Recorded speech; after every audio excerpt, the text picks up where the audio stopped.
जिब्रील बैठे हुए हैं, मौला अली की आमद हुई।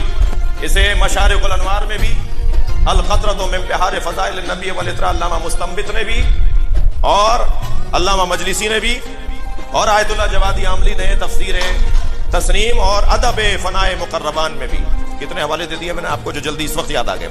जिब्रील अमी सरकार की खिदमत में बैठे हैं, मौला कायनात की आमद हुई।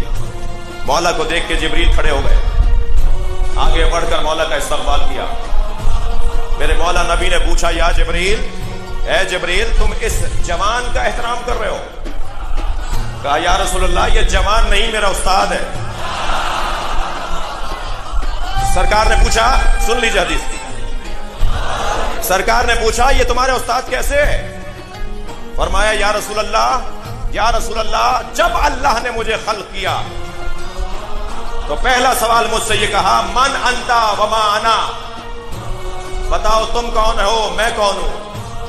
तो फबोहेतल, मैं मबहूत हो गया, मेरे पास जवाब नहीं था। तो ये जवान बाहर आया और इसने मुझे कहा, घबराओ नहीं, कह दो, अना अब्दुन जलील व अंता रब्बुन जलील।